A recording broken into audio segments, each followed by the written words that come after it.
বুঝছি গেলাই আমি করতাম না সংসার। বৌমা, এই তুমি হাড়ি পাতিল ছুঁড়ে ফেলেছো কেন? তো ছুঁড়ে ফেলবো না কি করবো? আমি কি এগুলার কোলে করে নাচবো? হইছে ডাকি। আপনি আমার সাত সকাল বেলায় থালা বাসন গুলা কেন ধুইতে দিছেন? এটা তুমি কেমন কথা কইলা বৌমা? তুমি হইলা এই বাড়ির বউ, এই বাড়ির কাজ কর্ম হাড়ি পাতিল ধোয়া থেকে শুরু করে ঘর ঝাড়ু দেওয়া পরিষ্কার করা পুরো সংসার দায়িত্ব তুমি দেখবা। যে এই সংসারের সব দায়িত্ব আমার, এই সংসার আমার।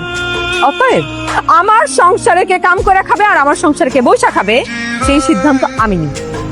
আপনারা দুই মা মায়া বৈশা বসে সংসার খাইতে পারবেন না। বৌমা, তুমি লাগেজ পত্র লিয়ে কই যেতেছো? কি হইছে? কি হইছে মা? দেখ না, বৌমা আবার বাপের বাড়ি যাইতেছে। কি হইছে হঠাৎ? বাপের বাড়িতে যাইতেছো কেন? তোমার মা আর তোমার বউ যে অত্যাচারটা করে, তোমার লাগে আমি কেমনে সংসার করবো? আমি সংসার করবো না তোমার লাগে? তুমি ভাইবা চিন্তা কথা বলতেছো? আমি ভাইবা চিন্তাই বলতেছি। আমি একবার না, আমি 10 বার ভাইবা তারপর এই সিদ্ধান্ত নিছি যে তোমার মতো পুরুষের শক্তি সংসার করা আমার পক্ষে সম্ভব। আরে তুমি কি পাগল হয়ে গেছো? সংসার করবো না বললে হয়?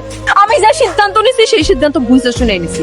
আমার ফাইনাল সিদ্ধান্ত, আমি তোমাকে সংসারে থাকুম না। ভাবি চলো না, ঘরে চলো। হইছে, আপনার নাটক করা লাগবো না।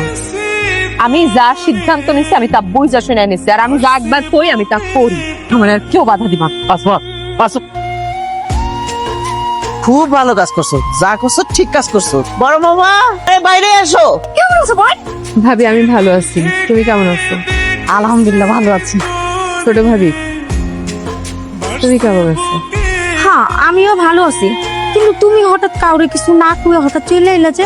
আসলে ওই আজাদের সাথে আমার একটু ছোটখাটো ঝামেলা হয়েছে, তো এই জন্যই বাড়ি থেকে রাগারাগি করে চলে আসছি। ছোটখাটো ঝামেলা তো শ্বশুর বাড়ি হয়, তাই বলে যে বাবার বাড়ি চলে আসতে এরকমটা না।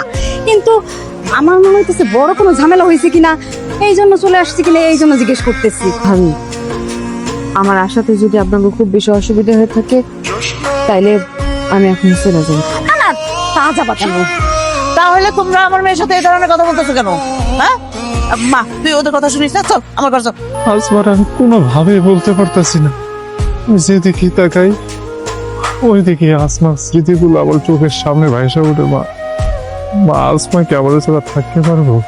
আগামীকাল আমি বউ বাড়িতে যাবো, যেভাবে হোক, যে কিছু বিনিময় হোক আমি বউ বাড়ি ফিরে এলো। তুমি আসমার আইনা দাও, যেভাবে পারো আসমার আইনা দাও। বললাম তো বাবা। ভাবি বাড়ি আসো। ভালো আছেন বেন? আপনি কি আমাদেরকে ভালো থাকতে দিচ্ছেন? কিসের জন্য আসছেন সেটা আগে বলেন। বেআইন বৌমারে নিতে আসছি। ও আর কোনোদিনও আপনাদের বাড়িতে যাবে না। বেআইন এটা কেমন কথা বলেন? ওরা দুজনের ভালোবেসে বিয়ে করছে, ওরা একজন আরেকজন অনেক ভালোবাসে। আমার মেয়ে আপনার